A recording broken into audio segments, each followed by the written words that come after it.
Hi, and welcome to Transparent with Tina, a holistic approach for mental, physical, and spiritual well being so you can become the best version of yourself. Hi, and welcome to Transparent with Tina. I'm Tina Marks, your host. I have a very special guest here today. All you ladies, I hope you're listening because we're going to be talking about perimenopause, menopause, the difference, how gut plays a huge factor in this. I have been talking about the gut for years and years now because it really is related to almost everything. And please welcome my guest, Ashley Shields. Welcome, Ashley. Hi, I'm super excited to be here today with you and talk about this topic. I am too, and I love LinkedIn. That's how I found you. And actually, I found another guest that way too. You are a functional health practitioner. Yes, I am.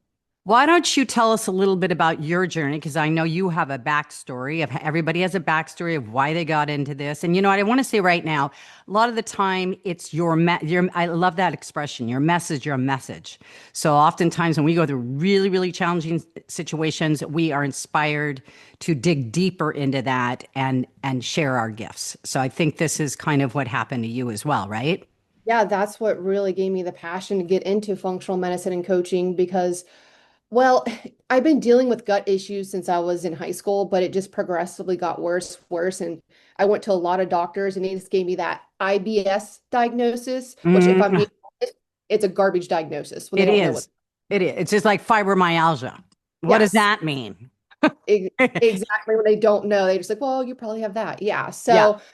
And what was happening is I was looking pregnant by the end of the evening. I would only go to the bathroom maybe once or twice a week, which is not normal. All No, right. no. It's awful. I was so tired. I had no energy during the day, and my period went absent for 2 years. Wow. And And this then was in high school. well, it that happened like in my mid 20s, but the high school situation was I was having with bowel issues and I was dealing with bloating. That was the biggest thing in high school, and then it just progressively got worse because I we couldn't figure out what was going on, and doctors just said Miralax or antidepressant, birth control, and that wasn't going to help anything. Let You me know, say something right now, and I just heard this, and it makes a lot of sense. And a lot of people with constipation, okay, the doctor will say, "Oh, take Metamucil fiber." I understand that that's one of the worst things you could take because the way it was explained was, you to have a bowel movement, and it's coming out of a small hole, right? If your bowel movement can't even get out of that. Now you're throwing fiber on top of that, which is heavy. It binds to that. Now, how is that supposed to get through? So, I don't like to bash anybody, but it does frustrate me and makes me really, really angry that these gastrointestinal doctors cannot get, my sister is going through the same thing after a year, still can't figure it out. Another friend can't lose weight. The weight just will not come off. She won't listen to me. I'm like, your gut, something's wrong with your gut. Okay. yeah, And when something's wrong with your gut, it's almost impossible to lose weight. yeah, 100%. And that's also what happened because at this time, too, I was a personal trainer and a macro coach. Okay. So you think I would know something. Well, even though I was on point with things, I was gaining a pound per week out of my control. I didn't know where it was coming from until I discovered functional medicine and connected the dots and realized my gut was a big factor when it was affecting my thyroid and my metabolism. It was down. Yes. Yes. And then I have a friend who had her thyroid taken out. And I had known this before. Mm-hmm. People are just doing things that are unnecessary. Gut first. I mean, I had my own, you had SIBO, right?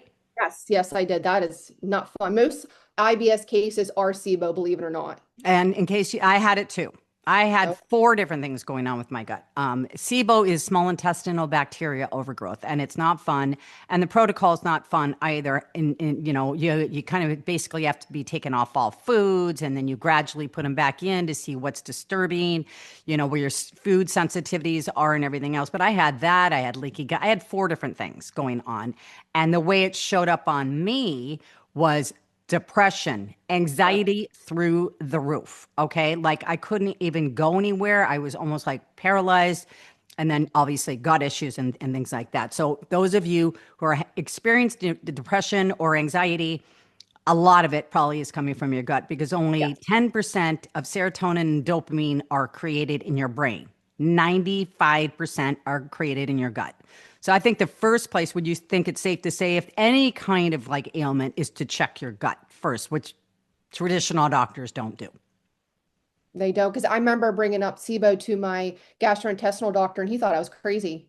He Oop. just gave me, sorry, my cat just went in front of my Oh, computer. I was like, what is that? Okay, go ahead. Um, I What rubbed, did he give you? he just gave me a low FOB food map to follow, and he just thought I was crazy about the whole SIBO situation. That was 7 years ago. So Wow. So that's how yeah, you got into this. And yeah, I was like, all right, I'm figuring this out. So, you know, and right. that's how I discovered and got into functional medicine too. That's my pain to purpose, right? You know what I mean? Like, Yes, yes. Pain to purpose, mess and message. Yeah, I love that. I love yeah. that. Well, you look amazing now. So your health is good now? Oh my gosh, I feel the best. I'm 38 and I feel like I'm back in my 20s. You know what I mean? Like I feel the best I ever have. Yeah. So, And you know what? You got such a head start because you had it so early. You got to get into your field. So today we also want to focus mainly on menopause, perimenopause, all the things that go along with that. When do most women start noticing changes? so for perimenopause, typically they can notice from age 45 to 55, but it can happen as early as their 30s because of today's toxins and pollutants and stress. It can push them earlier into that phase. And what ladies can kind of experience a perimenopause, periods can get heavier, shorter, they can skip months, longer cycles, hot flashes, night sweats, mood swings, brain fog, joint pain. So a lot of crap can happen, and it's when you're like, what's going on? And then when you're officially in menopause, that's when you don't have your cycle for a full year. And Hmm. a lot of ladies notice my number one complaint is all of a sudden they're putting all this weight on. Yeah. Yeah. Like that's the big, difference between the two and kind of when to see that. I feel like anymore, a lot of my clients are perimenopause and menopause just because they feel like their body's out of control. They're like, I don't understand what's going on here. Yeah, I did. I had the same thing. I had weight gain, not like a lot of women. I probably 7 pounds, but it was stubborn. I mean, it was the first time I ever had a muffin top. And I was like, Mhm. what is going on here? And no matter what I did, even if I wasn't eating, that weight was not coming off. And is that because of the cortisol? Yeah, it can be from cortisol, blood sugar imbalances, gut health is a combination of all of that, believe it Did- or not. So, um, like how does like gut health and stress play? Well, one, like I said, poor gut health, and then long-term stress causes a weakened mucosal lining, which leads to leaky gut Yes. and stomach acid. So therefore, if you have low stomach acid, you won't break down that food either and absorb the nutrients. That's what I had. That's what I had was low stomach acid. And I'm just going to be completely frank. My symptoms was the opposite. I had diarrhea. So I was thinking, well, yeah, I may be making too much stomach acid. That's not necessarily the case. Hmm. It was Right. because I Yeah. wasn't making enough stomach acid. And I still am on the benatine But hydrochloride. yep, Yeah. HCl. Yep, yep. I actually take that for myself too, because it keeps everything kind of stable. Plus, you need stomach acid to keep the bacteria stable in there, fight off parasites. So it's just something I do. Yes, which we're hearing a lot about now is the parasites now too, right? Yeah. Yeah, I mean, especially if you leaky gut or low stomach acid, most likely you have a parasite. Or if you have autoimmune disease, most likely you have a parasite too. Autoimmune disease, and I understand that autoimmune disease can be reversed. Yes. Oh my gosh. I got like Hashimoto's in remission. I got RA to go in remission, which is rheumatoid arthritis. Um, so they're the two big autoimmune diseases. I worked with a lot of Crohn's, colitis cases. Crohn's too. Yeah, Crohn. I had a friend that suffered from that too. Actually, he went on CBD. Do you recommend CBD for Crohn's? It's good for like inflammatory reasons and anxiety. It can be used in multiple uses. So as long as you get a good quality brand, it will benefit you. Yeah, So. exactly. So why do some women seem to breeze through menopause and some people struggle? Yes, that's a big question. So obviously internal factors. So your estrogen declines, which less sensitivity to insulin equals more belly fat. Mm-hmm. And progesterone drops. So this means less calming effect on the nervous system. So more anxiety, more cortisol activity. Then another big component is your testosterone starts to drop, so less muscle mass, which lowers resting metabolism. And then gut health, as we've been saying, toxin buildup, bacterial imbalances. Another big thing is poor detox pathway. So maybe you are more puffy or retain fluid. So Mhm. you can see there's a lot of factors why someone may breeze through it and some, are experiencing X, Y, and Z and feel awful. Right, exactly. And when you go to a gastrointestinal, isn't that what it's like? I always struggle with that word, gastrointestinal doctor. Okay. Yeah, They'll be like, well, they took my blood. They're not looking for the same things. And they don't give you a gut test. And if you don't have a gut test, you are not going to be able to figure out what's going on in your gut, correct? correct. And unfortunately, like actual like stool tests aren't covered by insurance. And that's the sad thing. Like you either need to do a GI map test or a genovial stool test, or a gut zoomer. They're the top three amazing gut tests to do. And unfortunately, doctors don't know how to read them and it's not covered by insurance. They don't know how to read them, and they weren't trained in medical school for this. And again, I'm not trying to bash, but I really want to wake people up because, I've said this before. Traditional doctors were not taught about that. They were not taught about nutrition at all. Maybe 45 minutes in their whole medical education, they were taught about nutrition. So you can't rely on your doctors for this. And my gut doctor is a chiropractor. I'm like, well, how would he know anything? He's just a chiropractor. Well, uh, okay, the proof is in the pudding. Yeah. Okay, if he's gone that and just the same thing as you. Now, let me ask you because I had breast cancer. So Oh, I could not go on bioidentical. I couldn't go on hormones. It was a okay. little bit risky for me. So somebody but I did, I mean, I went through all of it, Wow. basically with nothing. If somebody didn't have cancer and they're going through this, what would you recommend that they need to do for the hot flashes, for the brain fog, for everything that you just mentioned? Yeah. So obviously, yeah, bioidentical hormone replacement therapy is amazing, right? If you get the right doctor, the right doses. But if you want to stick more to like natural things first, like herbs and stuff, one thing great for like mood swings, fatigue, hot flashes is estrovira. I actually sent that to you. It's the main herb, Siberian rhubarb in it. We Um, say that again. It was what? estrovira. Oh, right, right. That's the one you sent. Yes, Estrovira. Okay. Yeah, it's made from Metagenics and they actually back that product up. Usually I tell my ladies start with 2 tablets before bed, give it 2 weeks. If no change, then yes, you're going to have to up it to 2 tablets twice daily. But a lot of my peri and menopause ladies know a huge difference after those first 2 weeks of taking that herb, So essentially. basically, you're replacing something that your body is not making anymore. Yeah, the herb just kind of helps balance all that out, essentially. So, Right. And but this is another argument. People are like, because I take a zillion supplements, and I find a new one and I'm taking NAD or whatever it is. And people are, I'm like, we started off this conversation, our world has never been more toxic between the yeah, 5Gs and, the toxic air to food breathe. and the air and everything. So if you're not taking supplements, at least by the time you're 40, I think your body stops creating a lot of this stuff. So you have to help it along. And everybody says, Yeah. "Well, I eat well." And I say to them, "Well, are you eating a pound of produce a day?" Well, no. Nobody is. Who's eating a pound of produce a day? That's really what you need Yeah.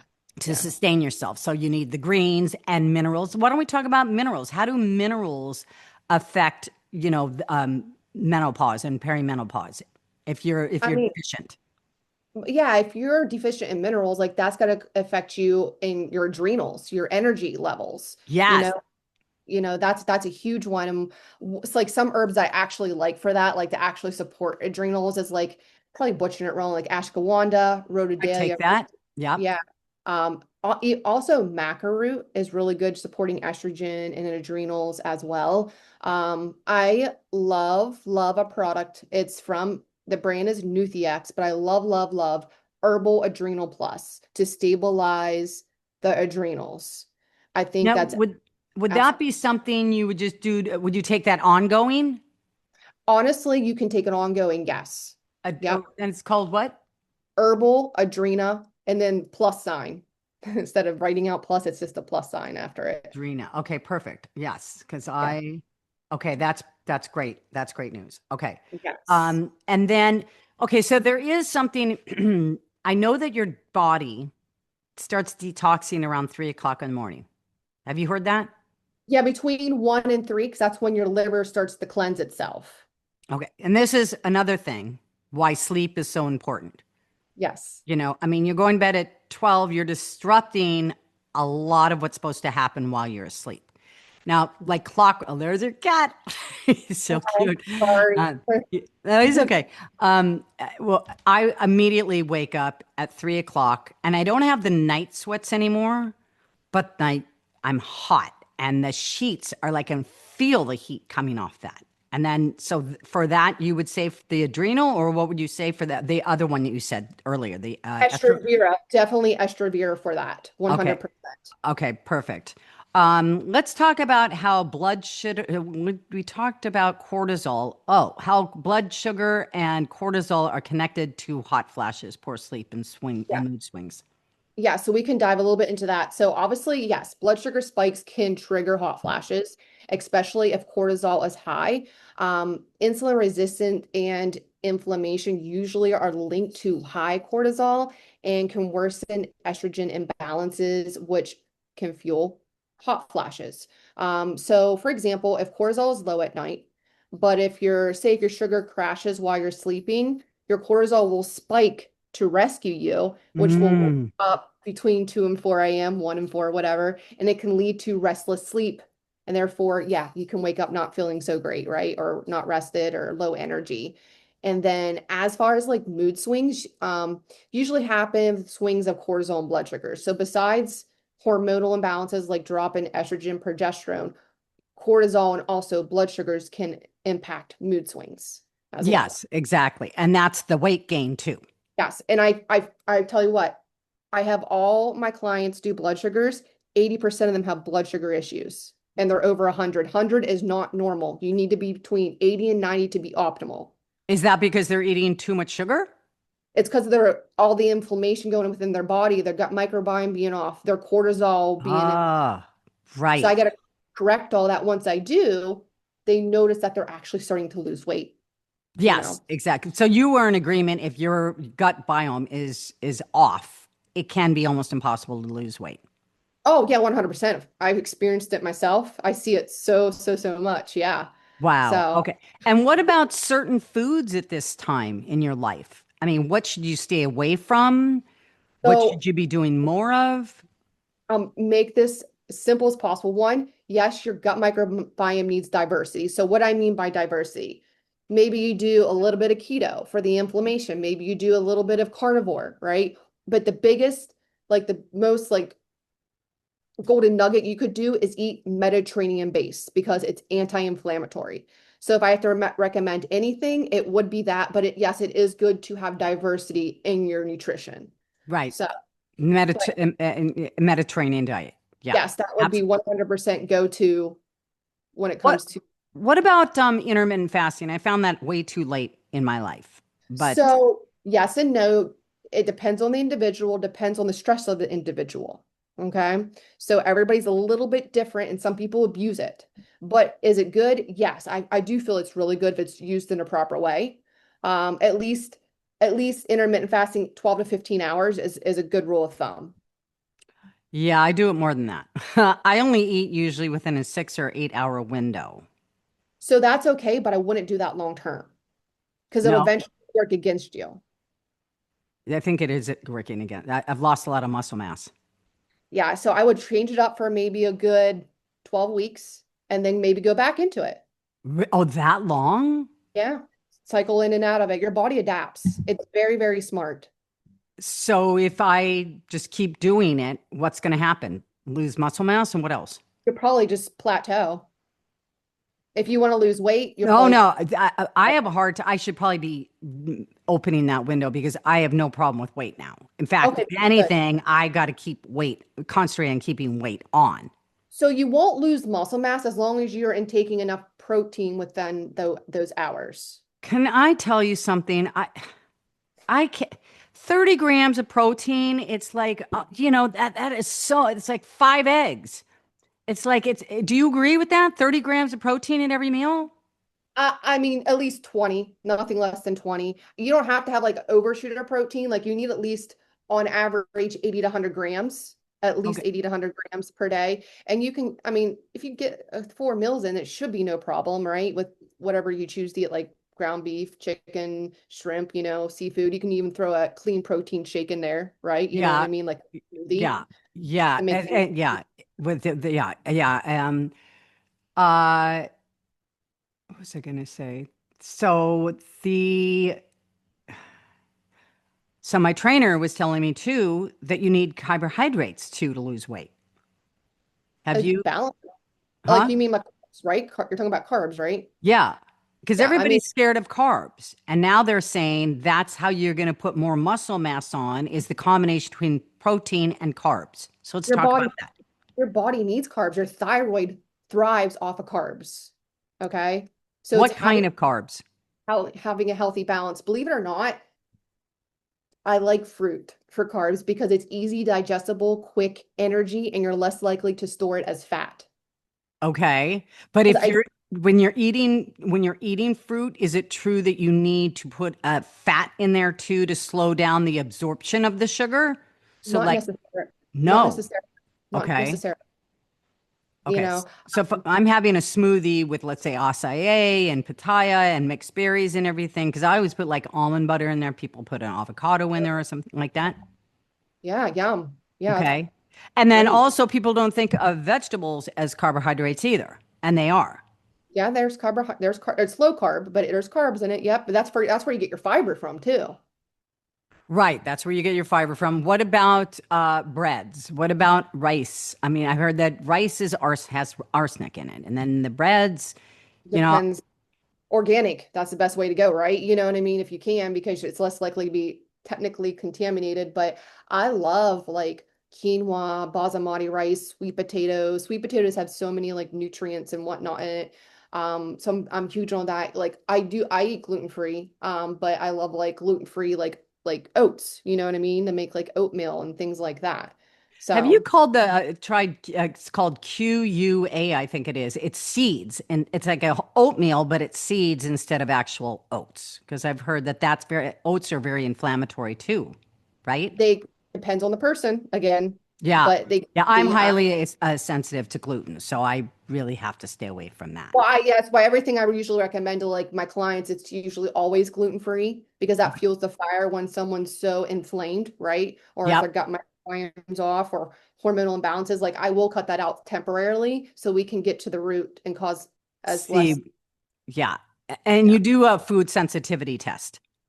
Yes. So you can Yes. see if they are highly allergic. Because some people can handle gluten, right? Correct. Some can. Yep. I don't found like a lot of people that can, but yes, there is people that can, you know what I mean? So, Yeah. but I work with a lot of Interesting. sick people, so that's, you know. Right. Right. And then I've heard the best rice is wild rice and the best bread is sourdough. So that's kind of what I'm sticking to. Sourdough is great for you. It's gut healthy. I love sourdough. So, I mean, obviously, if someone has celiac disease, there's no way they can have sourdough. That was the other one I had. Celiac disease. Well, yeah. What's celiac again? They Is that can't, the person cannot have gluten. They that? can't break. That's me. Yeah. Celiac. Okay. You Gotcha. have to watch your sourdough though, because it still has like it's a little bit type of gluten unless you get a gluten-free sourdough. Yeah, I've So, gotten that too. I've gotten gluten-free and grain-free sourdough. It doesn't really taste like sourdough anymore, but right. and you know what? I don't do it every day. It's just kind of like a little treat if Oh, I yeah. want something. So I would not recommend doing that every day. What are two to three underrated lifestyle or nutrition shifts that can easily move the needle for women in perimenopause or menopause? I'll tell you one big thing is walking. Walk every day because it's low stress to your body, low cortisol. Stop doing this dang hit in your perimenopause because it's inflaming your body. Walk every day for an hour. It's not going to spike your cortisol and it's going to help your resting heart rate. Stop doing what? HIIT, like HIIT training, like high intensity. Oh, really? It inflames a lot of my peri and menopause ladies. Like they think it's the right thing to do, and here they're so inflamed from it. Like switch it up, start walking. I promise you. Do it every day. Okay. But what about for muscle mass? Walking's not going to, I mean, that'll help with, but Walking will hold muscle. There's research behind it. You can walk, walk, walk. It will hold your muscle. really? Okay. So I like hiked the mountain today, and that's because, Hiking's great. Hiking is great as well. yeah, and you're also outside. That's also going to raise your levels of dopamine and serotonin just by being outside and grounding and things like that. That's interesting, okay? Because I've been doing this weight training and now I haven't done it in a week because I pulled a muscle in my glute and I'm like, ugh. So that I do. would, yeah, go ahead. Walking would be one. And then what I mean, else? I do like strength training, like just regular strength training at least 3 days a week, you know. Um, I do love that for just, muscle mass and blood sugar health. Also, this, you know what? We talk about this so much, but I swear every time I talk to someone on the phone, they aren't drinking enough water. You got my mind. I was just going to go there. Okay, go ahead. Yeah, yeah, yeah. Like, And the type of water. yeah, I mean, I'm just as long as you drink water, filtered water, right? You know what I mean? That's gonna be the Yeah. best for you. At least 100 ounces a day. And I always say electrolytes. That's important to put in your water as well because you're peeing all that out. So that wouldn't be the same as minerals? Yeah, you can put mineral water. It's Yeah, electrolytes. electrolytes. So like instead of doing like Gatorade, which is sorry, but it's crap. Like my doctor has his own product line and he's got minerals.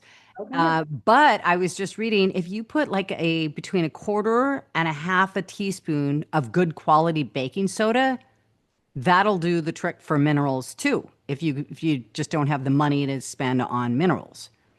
Yeah, I actually never heard of that one. So that's interesting. Yeah, yeah, no, that I thought that was a great one because a lot of people are like, I can't afford to do all this, but Right. And or you can just get some good old like salt like Celtic salt or pink salt and like put a little in your water as well. That will be helpful too. I do that every morning. I do lemon water with it's called real salt. Have you ever tried Yes. real?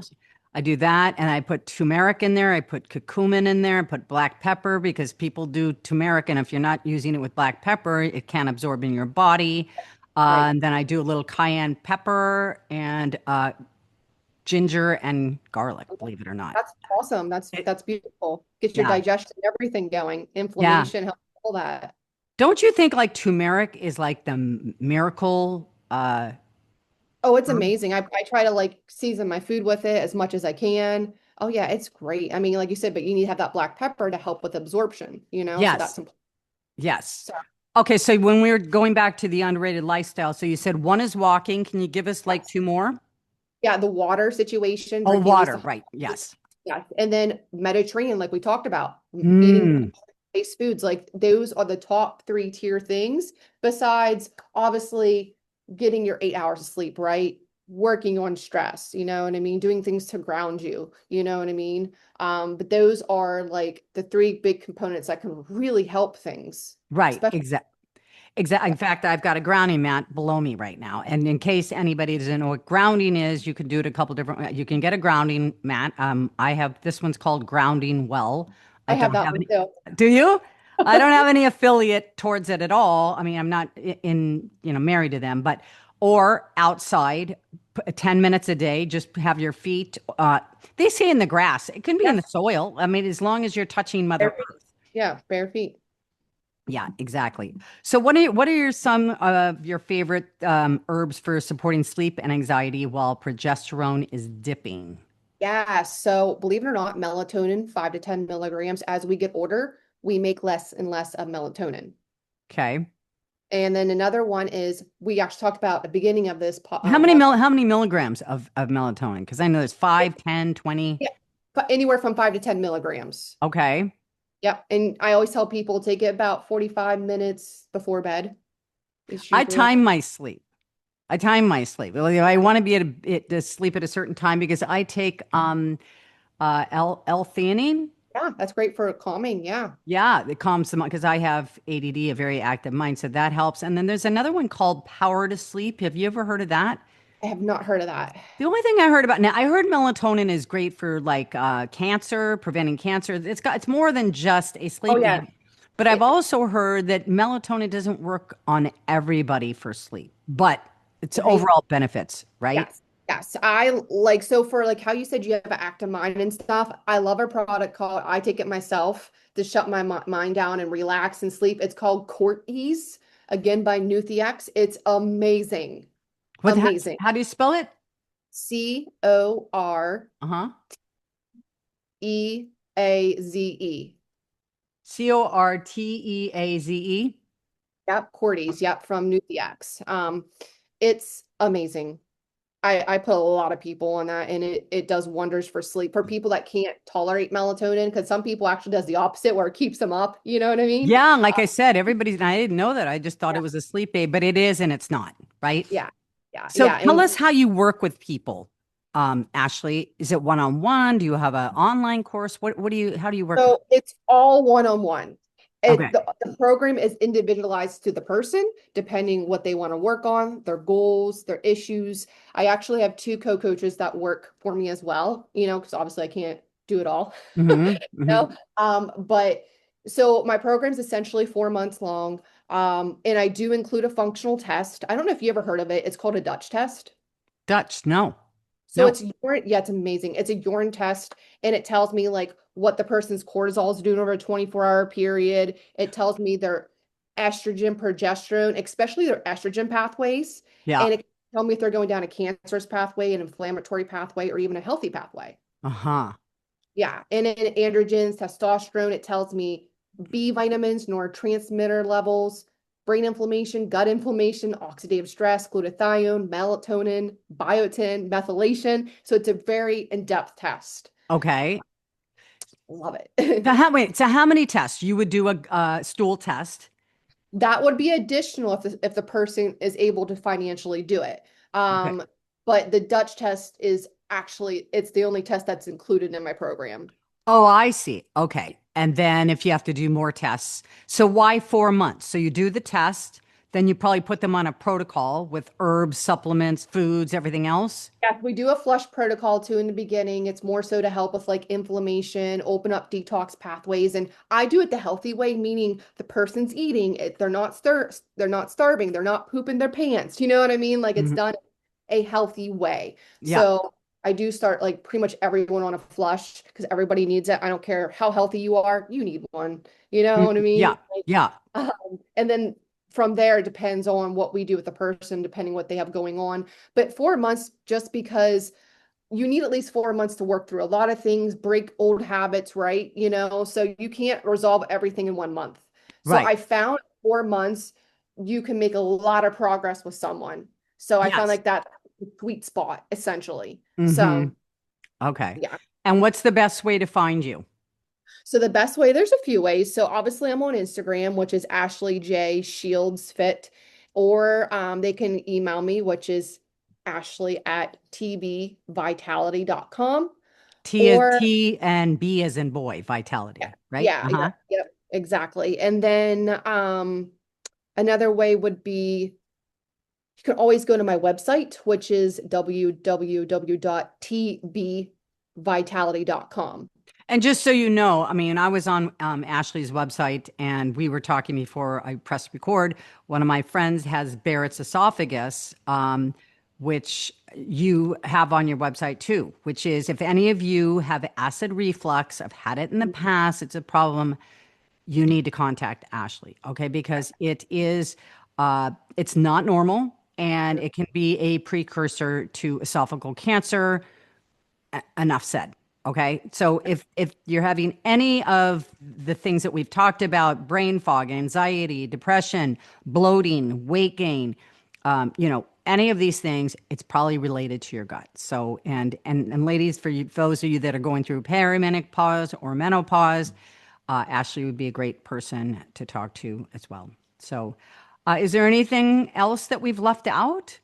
No, I think we covered a lot of good, great stuff here. I think So so too. And I'm so glad that I have you on. You're very, very knowledgeable and you're easy to talk to and you're very personal. I love it. So, for those of you watching, you have her information. I'm going to leave it in the notes as well. for this show. So and you can always DM me if you have any questions or DM Ashley. But thank you all for listening and tuning in. If you have not subscribed to my YouTube channel yet, please do. This will also be uploaded to my Apple, iTunes, and Spotify podcasts. We will see you next week. Thank you so much for joining me, Ashley, and I hope to see you soon and meet you in person one of these days. Yes, thank you so much for having me. Thanks, everybody. We'll see you next week.